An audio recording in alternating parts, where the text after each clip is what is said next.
So pretty rich. RR.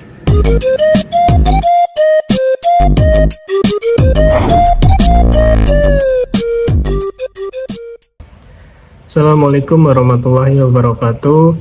Selamat pagi Bapak Amam SE LAK selaku dosen pengampu mata kuliah kewirausahaan 2. Kami ingin mempresentasikan tugas besar 2 yaitu desain model kanvas dengan membuat makanan, yaitu nasi goreng waluyu yang beranggotakan, perkenalkan nama saya Bayi Sofyan Hidayat dengan NIM 4312100159 dengan rekan saya Arya Dwi Rangga. Baik, saya ingin menjelaskan bagian saya terlebih dahulu. Nah, di sini ada yang namanya key partners, yaitu ada pemasok bahan baku dan platform aplikasi pemesanan makanan online. Nah, di sini saya akan menjelaskan pemasok bahan baku adalah entitas atau perusahaan yang menyediakan bahan mentah atau bahan baku yang digunakan dalam proses produksi suatu produk atau layanan. Nah, di sini ada beberapa poin tentang pemasok bahan baku, yaitu kualitas bahan baku. Pemasok bahan baku harus menyediakan bahan baku yang berkualitas, baik dan sesuai dengan standar yang ditetapkan. Kedua, ketetapan waktu pengiriman. Jadi pemasok bahan baku harus dapat mengirimkan bahan baku sesuai dengan jadwal yang ditentukan. Yang ketiga, ketersediaan bahan baku. Pemasok bahan baku harus dapat menyediakan pasokan yang cukup untuk memenuhi permintaan produksi. Yang keempat, harga dan negosiasi. Harga bahan baku menjadi faktor penting dalam keputusan pemilihan pemasok. Perlu melakukan negosiasi harga yang menguntungkan untuk memastikan berkelanjutan bisnis. Yang terakhir, kelima, hubungan kerjasama. Memiliki hubungan kerjasama yang baik dengan pemasok bahan baku sangat penting. Komunikasi yang efektif dan kolaborasi yang baik dapat membantu memperbaiki kinerja rantai pasokan secara keseluruhan. Terus yang kedua itu ada namanya platform aplikasi pemesanan makanan online, yaitu platform digital yang memfasilitasi transaksi pemesanan makanan secara online antara pelanggan dan restoran atau penyedia makanan. Nah, ada beberapa poin dalam platform aplikasi pemesanan makanan online ini. Yang pertama itu ada pemesanan mudah dan cepat. Jadi, memungkinkan pelanggan untuk memesan makanan secara mudah dan cepat melalui aplikasi website atau situs web gitu. Jadi, kalian pelanggan bisa memilih atau memilih makanan atau menambah instruksi khusus dan melakukan pembayaran secara online. Nah, yang kedua itu keberagaman restoran dan menu. Ini menawarkan berbagai restoran dan jenis masakan dengan menu yang beragam. Jadi berbagai pilihan makanan sesuai dengan preferensi kita, termasuk makanan dari berbagai kategori seperti makanan Asia, Barat, makanan cepat saji atau sebagiannya. Dan yang ketiga itu pengiriman dan pengambilan. Platform ini biasanya menawarkan dua opsi untuk pelanggan, yaitu pengiriman langsung ke alamat yang diinginkan, atau opsi kedua itu pengambilan secara langsung terjun ke restoran tersebut. Nah, pelanggan dapat memilih opsi yang sesuai dengan kebutuhan dan preferensi mereka. Terus yang keempat, ulasan dan penilaian. Platform ini sering kali dilengkapi dengan fitur ulasan dan penilaian yang memungkinkan pelanggan untuk memberikan umpan balik tentang restoran dan pengawal mereka. Jadi ini membantu pelanggan lain dalam membuat keputusan yang lebih baik saat memilih restoran. Terus yang keenam ini pemberitahuan dan pelacakan pemesanan. Jadi pemberitahuan tentang status pesanan mereka melalui platform ini, mereka juga dapat melacak pesanan mereka secara real time, mulai dari konfirmasi pesanan hingga pengiriman atau pengambilan. Dan yang terakhir itu kemudahan pembayaran. Platform ini menyediakan berbagai metode pembayaran, yaitu yang nyaman seperti kartu kredit, transfer bank, atau dompet digital. Pembayaran dapat dilakukan dengan aman melalui platform tersebut. Nah, jadi dengan adanya platform aplikasi ini, pemesanan makanan online ini telah memberikan kemudahan dan kenyamanan bagi pelanggan dalam memesan makanan dari berbagai restoran tanpa harus meninggalkan rumah. Nah, baik, di sebelahnya itu ada key activity. Nah, di situ ada koki yang terampil, bahan baku yang berkualitas, warung dengan dapur dan peralatan memasak, dan karyawan untuk melayani pelanggan. Baik, di sini saya akan menjelaskan koki yang terampil. Koki yang terampil sangat penting dalam industri kuliner karena mereka memiliki keterampilan, pengetahuan, dan pengalaman yang diperlukan untuk menghasilkan hidangan berkualitas tinggi. Nah, ada beberapa poin yang terkait dalam koki yang terampil ini. Yang pertama itu keterampilan memasak. Keterampilan terampil ini memiliki pemahaman yang mendalam tentang teknik memasak seperti memotong, mengiris, menggoreng, merebus, mengukus, dan memanggang. Jadi mereka juga memiliki kemampuan untuk mencampur dan mengolah bahan-bahan dengan tepat untuk menghasilkan hidangan lezat. Terus yang kedua itu kreativitas dalam menu. Jadi koki yang terampil juga mampu menciptakan menu yang inovatif dan menarik. Jadi ini dapat menggabungkan berbagai bahan, cita rasa, dan gaya masakan untuk menciptakan hidangan unik dan memikat. Yang ketiga, pengelolaan waktu. Koki yang terampil memiliki kemampuan untuk mengatur waktu dengan baik saat memasak. Dapat mengkoordinasikan berbagai komponen hidangan agar selesai secara bersamaan sehingga menyajikan hidangan yang sangat hangat dan segar kepada pelanggan. Dan yang terakhir itu konsistensi rasa. Jadi koki yang terampil dapat menjaga konsistensi rasa dalam hidangan yang mereka sajikan. Jadi mereka nih tahu bagaimana menyusun bumbu dan rempah-rempah dengan proposal yang tepat, sehingga setiap hidangan memiliki rasa yang konsisten setiap kali disajikan. Nah, di sini ada bahan baku yang berkualitas. Jadi bahan baku yang berkualitas adalah faktor penting dalam mempengaruhi kualitas dan cita rasa hidangan. Ada beberapa poin dalam bahan baku yang berkualitas.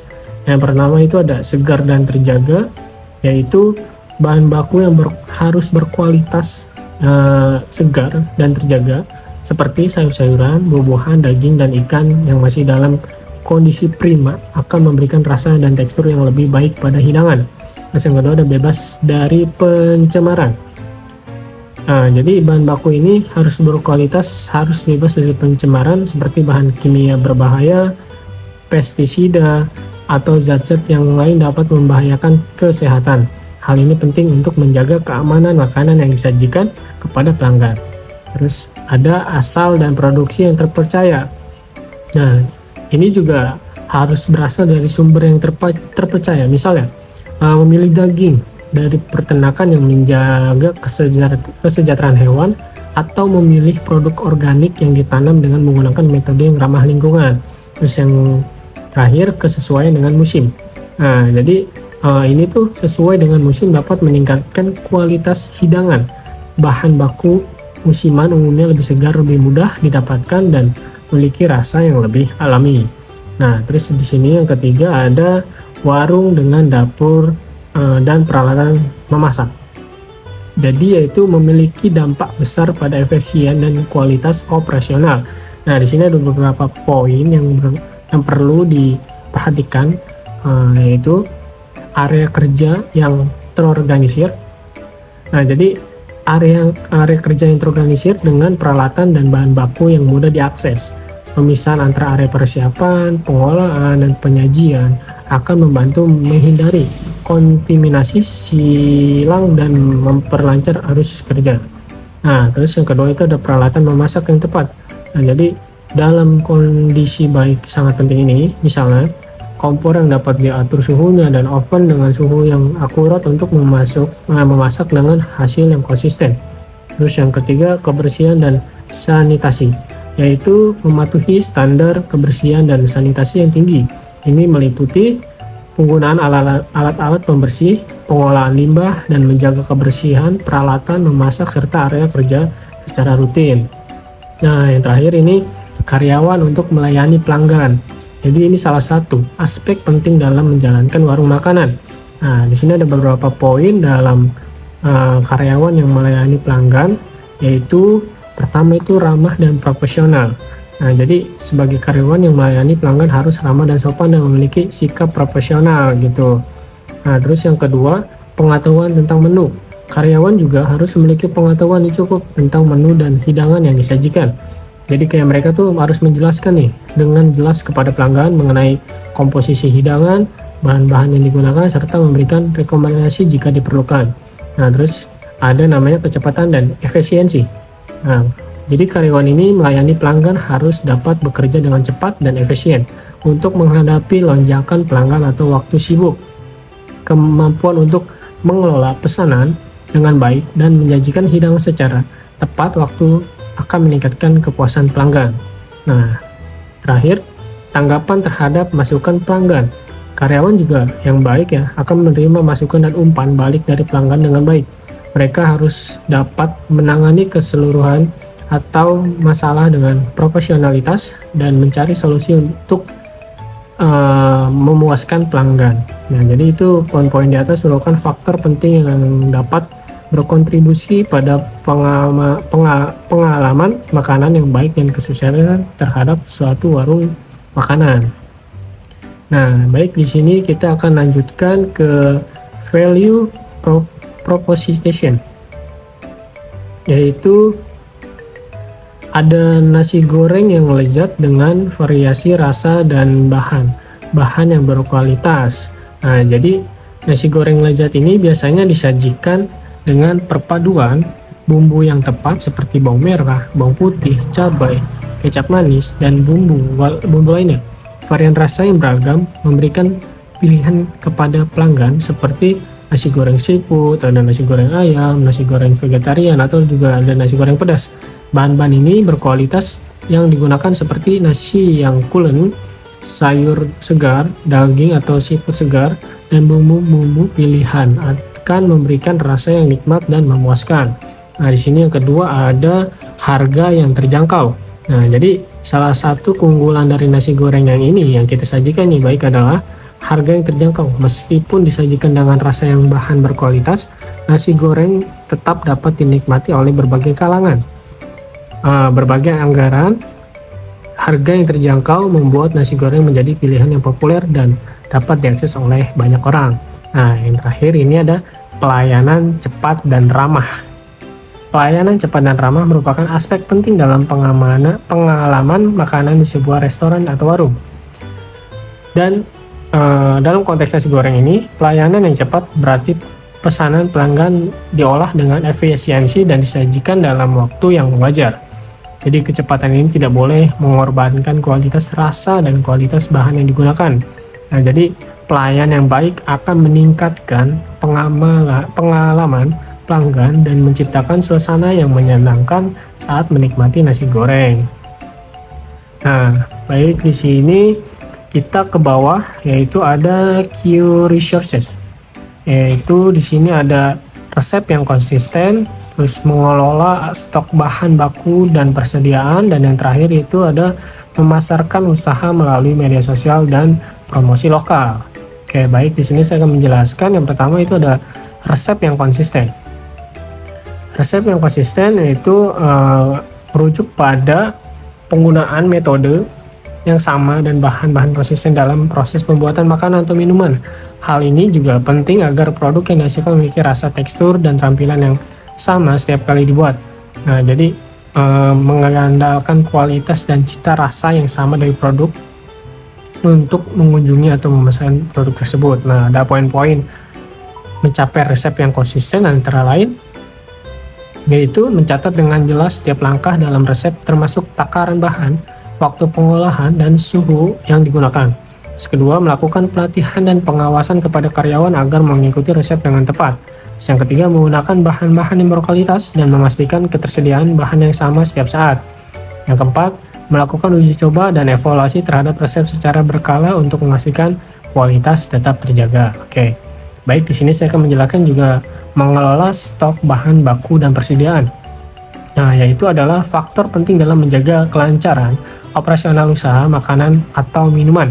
Hal ini melibatkan perencanaan yang baik untuk memastikan ketersediaan bahan baku yang cukup, menghindari kelebihan stok yang berlebihan, serta mengurangi risiko kehabisan bahan. Nah, di sini ada beberapa poin dalam mengolah stok bahan baku persediaan, antara lain yang pertama itu ada monitor persediaan secara teratur untuk mengetahui tingkat inventaris yang ada. Terus ada membuat perencanaan berdasarkan analisis permintaan dan pola penjualan yang akurat.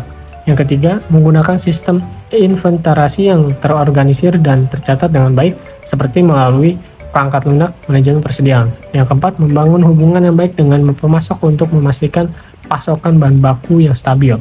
Dan yang terakhir itu menerapkan strategi seperti metode FIFO, first in, first out, untuk menghindari kadaluarsa bahan baku.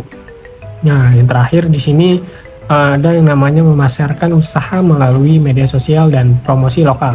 Jadi ini adalah cara yang efektif untuk meningkatkan visibilitas, menarik pelanggan potensial, dan membangun hubungan dengan komunitas di sekitar usaha kita. Nah, ada beberapa poin dalam memasarkan usaha media sosial dalam promosi lokal, antara lain yang pertama itu membangun kehadiran online yang kuat dengan membuat akun bisnis platform media sosial yang relevan seperti Facebook, Instagram, atau Twitter, atau web yang lainnya. Oke. Dan kedua itu memposting konten yang menarik dan berkualitas secara teratur untuk menjaga keterlibatan pengikut dengan kita. Yang ketiga, menggunakan strategi pemasaran berbayar seperti iklan Facebook atau Google Ads untuk meningkatkan kejangkauan dan mencapai target audiens yang lebih luas. Yang keempat, melibatkan komunitas lokal dengan berpartisipasi dalam acara atau sponsorship di daerah sekitar. Dan yang terakhir itu menawarkan promosi khusus. Nah, kita lanjutkan ke bawah, yaitu ada yang namanya cost struktur, yaitu biaya bahan baku persediaan. Nah, di dalam cost struktur ini ada tiga. Yang pertama itu biaya bahan baku dan persediaan, ada gaji karyawan, dan sewa atau biaya operasional warung. Nah, oke, baik, di sini akan menjelaskan. Yang pertama itu ada biaya bahan baku dan persediaan. Biaya bahan baku dan persediaan mencakup pengeluaran yang terkait dengan memperoleh bahan mentah atau bahan baku yang diperlukan untuk produksi atau operasional bisnis. Ini termasuk pembelian bahan mentah, pengiriman penyimpanan, dan pengolahan persediaan.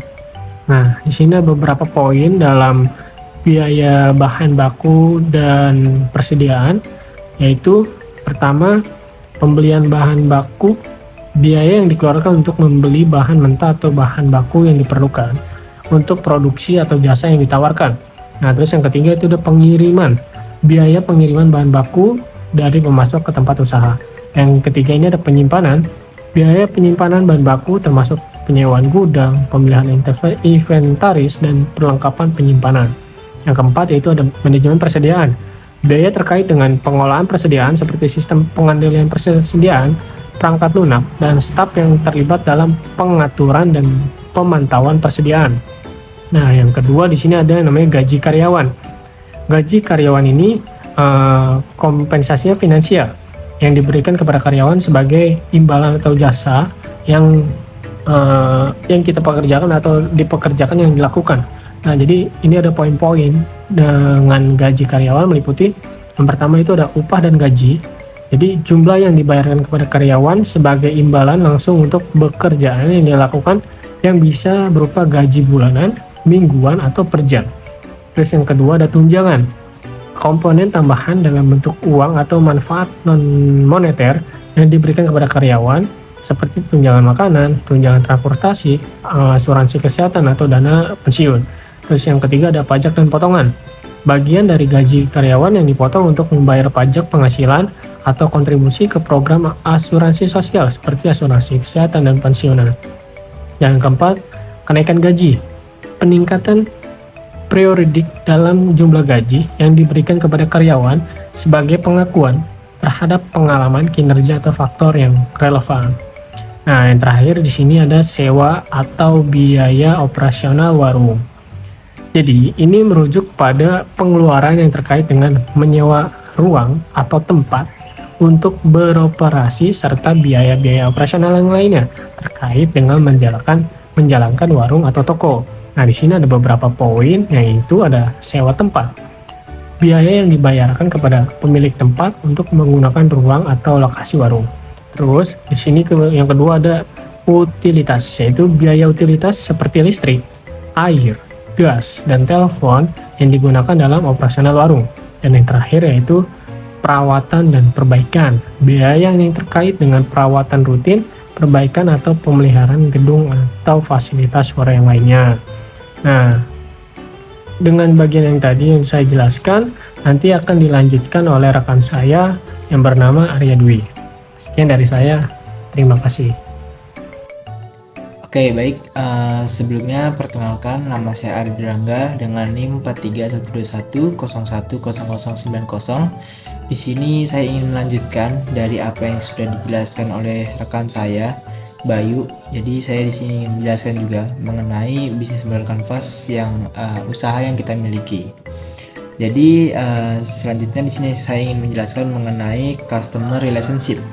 Di sini ada beberapa poin mengenai customer relationship, yaitu diantaranya yang pertama ada interaksi dengan pelanggan di warung. Jadi interaksi dengan pelanggan di warung ini adalah aspek penting ya dalam menjalankan bisnis. Jadi beberapa poin terkait interaksi dengan pelanggan di warung itu diantaranya yang pertama sambut pelanggan dengan ramah. Jadi kita itu merasa bahwa menyambut pelanggan itu penting ya untuk menyapa pelanggan dengan senyuman tentunya dan juga sikap yang ramah. Nah ini tuh menciptakan suasana yang positif dan membuat pelanggan merasa dihargai. Lalu dengarkan dengan seksama apa yang disampaikan oleh pelanggan. Jadi mendengarkan dengan seksama kepada pelanggan ini adalah kunci dalam memahami kebutuhan dan preferensi mereka. Jadi jika mereka itu memiliki pertanyaan atau peminatan khusus, penting untuk memberikan perhatian penuh dan memberikan respon yang cukup baik untuk mereka. Lalu juga bantu dan berikan rekomendasi. Jadi jika pelanggan membutuhkan bantuan dalam memilih produk atau menu, berikan juga rekomendasi berdasarkan pengetahuan yang kita miliki gitu. Jadi produk apa yang bisa ditawarkan oleh pelanggan, jadi kita bantu mereka juga untuk memberikan rekomendasi seperti itu.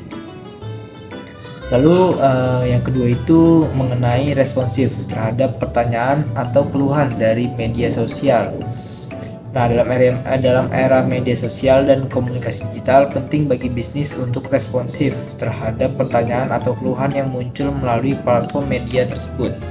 Jadi bahwa beberapa poin ini terkait terhadap responsif di media sosial itu diantaranya yang pertama tanggap terhadap pesan. Jadi pastikan bahwa tim atau rekan-rekan kita itu mengawasi merespon pesan yang masuk melalui media sosial dan telepon dengan cepat. Jadi bahwa seperti yang kita miliki juga di bahwa kita di media sosial itu membuka untuk sebuah seperti layaknya tanya jawab atau yang tadi dijelaskan oleh Bayu mengenai umpan balik. Jadi kita responsif terhadap apa yang mereka sampaikan ke bisnis kita. Lalu juga berikan tanggapan yang sopan. Jadi saat merespon pertanyaan atau keluhan, berikan tanggapan yang sopan dan ramah. Lalu juga jangan mengabaikan keluhan juga. Lalu di customer relationship ini kita juga ada yang namanya diskon atau promo. Nah, diskon atau promo ini ada beberapa poin terkait diskon atau promo yang kita berikan. Yang pertama ada targetkan pelanggan yang tepat. Pastikan diskon atau promo itu ditujukan kepada target pelanggan yang sesuai dengan produk atau layanan yang ditawarkan. Juga kita itu membuat penawaran yang menarik dari diskon atau promo yang kita berikan. Jadi diskon atau promo ini harusnya menarik ya bagi pelanggan. Pertimbangan presentasi diskon yang signifikan, bundling produk atau hadiah gratis sebagai daya tarik tambahan. Jadi memang si diskon atau promo ini bisa menjadi daya tarik untuk bisnis kita ketika bisnis kita itu ingin mengalami kemajuan seperti itu. Jadi lanjut yang ketiga, batasi waktu atau jumlah. Nah, gunakan batasan waktu atau jumlah tertentu untuk diskon atau promo. Hal ini dapat mendorong pelanggan untuk segera mengambil tindakan dan menciptakan kebutuhan mendesak. Oke, lanjut. Kita lanjut ke channel. Jadi di channel ini juga terdapat beberapa poin. Yang pertama ada kantin yang ada di parkiran luar mall. Jadi kantin yang terletak di parkiran mall itu biasanya merupakan tempat yang menyediakan makanan dan minuman untuk memenuhi kebutuhan pengunjung mall. Jadi beberapa poinnya itu diantaranya yang pertama ada lokasi yang strategis. Nah, kantin ini tuh ditempatkan di area parkiran luar mall agar mudah diakses oleh pengunjung yang ingin menikmati makanan dan minuman sebelum atau sesudah berbelanja. Lalu pilihan makanan dan minuman. Nah, kantin ini tuh menyediakan berbagai jenis makanan dan minuman. seperti makanan ringan, dengan cepat saji, minuman segar, dan yang lain-lainnya. Lalu ada meja dan tempat duduk. Kantin ini tuh memungkinkan memiliki beberapa meja dan tempat duduk yang tersedia agar pengunjung ini dapat menikmati makanan mereka dengan nyaman. Lalu ada pembayaran. Nah, biasanya kantin ini tuh menerima pembayaran tunai atau menggunakan metode pembayaran non tunai seperti kartu kredit atau e-wallet. Jadi memang pembayaran ini sangat penting ya untuk kita membuka bisnis, baik secara langsung maupun tidak langsung, karena memang tentunya sekarang banyak juga yang menggunakan e-wallet atau yang non tunai karena sekarang memang sudah era digital, jadi banyak yang menggunakan e-wallet. Jadi kita harus mengikuti perkembangan zaman juga. Oke, lanjut, ada pembelian secara langsung dan melalui aplikasi online. Nah, yang pertama ini pembelian secara langsung. Pelanggan ini dapat memilih dan membeli makanan atau minuman secara langsung di lokasi fisik tempat makanan tersebut. Nah, mereka dapat melihat langsung pilihan menu, berinteraksi dengan staf pelayanan, dan membayar di kasir langsung pilihan menunya. Nah, terus juga mereka dapat berinteraksi dengan staf pelayanan dan membayar di kasir. Lalu pembelian melalui aplikasi online. Nah, beberapa tempat makanan juga menawarkan layanan pesan menawarkan layanan pesan antar melalui aplikasi online. Nah, pelanggan yang dapat mengunduh aplikasi tersebut, melihat menu, memilih makanan atau minuman yang diinginkan, membayar secara elektronik, dan juga menentukan lokasi pengantaran. Nah, pemesanan ini dapat diambil langsung di tempat atau diantarkan ke alamat yang diinginkan. Lalu ada pelayanan catering untuk acara-acara tertentu juga. Yang pertama itu, kita ada pemilihan menu khusus. Nah, pelanggan dapat berinteraksi dengan penyedia layanan catering untuk menyesuaikan menu makanan dan minuman sesuai dengan tema dan preferensi acara. Lalu ada pengiriman atau penyediaan tempat. Jadi layanan catering ini dapat mengatur pengiriman makanan dan minuman ke lokasi acara atau menyediakan tempat untuk acara tersebut, seperti meja makan, peralatan makan, dan perlengkapan lainnya.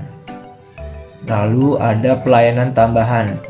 Nah, beberapa layanan catering juga dapat menyediakan staf pelayanan tambahan seperti pelayanan atau koki untuk memastikan acara itu bisa berjalan dengan lancar. Lalu ada yang keempat, ini promosi melalui media sosial. Nah, promosi ini banyak kurang lebih seperti Instagram, lalu juga bisa Twitter atau yang sekarang X, terus juga yang sering kita gunakan juga bisa TikTok, seperti itu Facebook. Jadi memang kita juga promosi melalui media sosial karena memang yang paling mudah ya sekarang itu promosi melalui media sosial. Beberapa poin yang memang kita lakukan di media sosial itu, yang pertama kita konten visual menarik. Nah, bisnis makanan dan minuman ini dapat memanfaatkan Instagram atau media sosial lainnya untuk membagikan foto-foto menarik dari makanan dan minuman yang kita sediakan. Konten visual yang menggiurkan dapat memikat minat calon pelanggan. Lalu ada penggunaan hashtag dan keterangan yang relevan. Dalam postingan bisnis kita, bisnis dapat menggunakan hashtag atau keterangan yang relevan untuk meningkatkan jangkauan dan mendapatkan perhatian dari pengguna Instagram yang tertarik pada jenis makanan atau minuman yang ditawarkan. Jadi memang hashtag ini bisa FYP lah ya kalau bahasanya sekarang, untuk dimana pengguna sosial media tertarik sama bisnis yang sudah kita tawarkan. Lalu ada interaksi dengan pengikut. Nah, bisnis dapat berinteraksi dengan pengikut mereka melalui komentar, pesan langsung, atau fitur-fitur lain yang disediakan oleh Instagram. Nah, hal ini dapat membangun hubungan yang lebih dekat dengan pelanggan potensial dan meningkatkan loyalitas pelanggan. Lalu ada yang terakhir itu mengenai promosi khusus. Jadi bisnis dapat menyelenggarakan konteks, diskon khusus, atau promosi lainnya melalui Instagram untuk mendorong pelanggan untuk mengunjungi tempat makan atau minuman mereka. Ini dapat membantu dalam meningkatkan kesadaran merek dan menarik lebih banyak pelanggan. Seperti itu. Lalu yang selanjutnya ada customer segment. Nah, di customer segment ini juga banyak beberapa poin yang memang ingin kita sampaikan untuk bisnis kita. Yaitu yang pertama ada segmen untuk mahasiswa atau pelajar yang sedang mencari makanan. Yang pertama itu ada terbatasnya waktu. Jadi mahasiswa itu atau pelajar sering memiliki jadwal yang padat antara kuliah, terus juga tugas, terus kegiatan yang lainnya.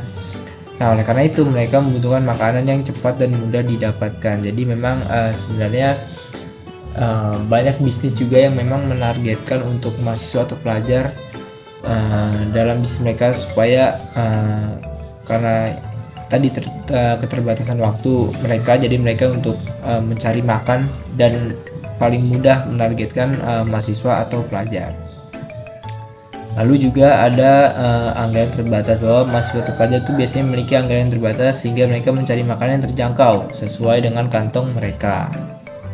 Lalu juga pilihan makanan yang sehat. Nah, meskipun anggaran terbatas, mahasiswa atau pelajar juga cenderung mencari makanan yang sehat agar dapat menjaga kesehatan mereka selama masa studi mereka. Jadi memang kita juga menyediakan makanan yang sehat juga, dan juga harganya yang terjangkau di kantong mahasiswa atau pelajar. Lalu ada karyawan mall yang sedang mencari makan siang yang cepat dan terjangkau. Nah, karyawan mall ini biasanya memiliki waktu makan siang terbatas karena harus kembali bekerja setelah istirahat. Oleh karena itu, mereka membutuhkan makanan yang bisa disajikan dengan cepat. Nah, karyawan mall ini juga mencari makanan yang tidak terlalu mahal agar sesuai dengan anggaran mereka. Nah, mereka ini mendapatkan nilai yang baik dalam hal kualitas makanan yang diberikan sebanding dengan harganya. Lalu di karyawan mall ini juga bahwa biasanya mencari makanan yang mudah ditemukan di dalam mall atau di sekitarnya, karena memang bisnis kita ini ada di sekitaran mall. Jadi makanya segmen kita juga masuknya targetnya itu ke karyawan mall yang ada di mall tersebut, seperti itu. Lalu yang ketiga ada warga sekitar dan ojek online yang sedang mencari makanan. Nah, jadi warga sekitar atau ojek online ini mungkin mencari makanan saat mereka merasa lapar dan tidak memiliki waktu atau kesempatan untuk memasak sendiri. Nah, dalam situasi tersebut mereka mencari makanan yang bisa mereka dapatkan dengan cepat. Lalu ada kemudahan pengiriman. Nah, bagi ojek online dan atau warga sekitar yang ingin memesan makanan untuk diantar, mereka mencari restoran atau warung makan yang ditawarkan oleh bisnis kita. Ya kurang lebih seperti itu. Jadi memang bahwa dari ojek online atau warga yang memang lalu lalang yang memang mereka tidak memasak atau sedang mangkal, jadi bisnis kita ini menargetkan mereka lah untuk membeli bisnis kita, seperti itu. Lalu ada juga pilihan makanan yang beragam. Warga sekitar atau ojek online sering mencari makanan dengan variasi menu yang beragam agar mereka dapat memilih sesuai dengan selera dan preferensi mereka. Restoran atau warung makan dengan menu yang beragam sering menjadi pilihan mereka. Oke. Lanjut, kita bagian bawahnya ada revenue stream. Ya, jadi di revenue stream ini juga mempunyai beberapa poin juga. Ya, yang pertama itu ada pendapatan dari penjualan langsung di warung. Jadi dalam model bisnis ini, warung atau toko makanan menjual makanan dan minuman secara langsung kepada pelanggan yang datang ke rumah tersebut. Lalu pendapatan itu berasal dari harga jual produk, makanan, minuman yang terjual di warung. Lalu yang ketiga ada faktor-faktor yang dapat mempengaruhi pendapatan dari penjualan langsung di warung, termasuk harga produk, jumlah pelanggan, variasi menu, kualitas makanan, lokasi warung, dan efektivitas pemasaran. Lalu ada pendapatan dari pesanan melalui pemesanan makanan online. Jadi dalam model bisnis ini, warung atau restoran menerima pesanan melalui platform pemesanan makanan online seperti aplikasi seluler atau situs web. Lalu pendapatan itu berasal dari harga jual produk dan minuman yang dapat dipesan melalui platform online. Lalu pada umumnya platform pemesanan makanan online mengenakan biaya komisi kepada warung atau restoran sebagai presentasi dari nilai pesanan tersebut. Lalu faktor-faktor yang dapat mempengaruhi pendapatan dari pesanan melalui pemesanan makanan online meliputi popularitas platform, jumlah pesanan, rating dan ulasan dari pelanggan, dan juga efisiensi pengiriman dan kualitas makanan. Lalu ada yang ketiga, pendapatan dari pelayanan catering. Nah, dalam model bisnis catering ini, usaha menyediakan makanan dan minuman untuk acara atau pertemuan khusus seperti pesta pernikahan, rapat bisnis, atau acara sosial lainnya. Lalu pendapatan ini berasal dari biaya yang dibebankan kepada klien atas pelayanan catering yang disediakan. Lalu yang terakhir itu biaya catering biasanya mencakup harga makanan dan minuman, biaya penyajian, biaya penyewaan peralatan, dan biaya tambahan seperti dekorasi atau hiburan. Jadi bisa disimpulkan juga bahwa bisnis nasi goreng ini tuh memiliki beberapa komponen penting. Mitra kunci yang berperan dalam operasional bisnis ini adalah pemasok bahan baku yang menyediakan bahan berkualitas, serta platform aplikasi pemesanan makanan online yang membantu dalam mencapai lebih banyak pelanggan. Lalu kegiatan utama dalam bisnis ini adalah memiliki koki yang terampil untuk memasak nasi goreng yang lezat dan menggunakan bahan baku berkualitas.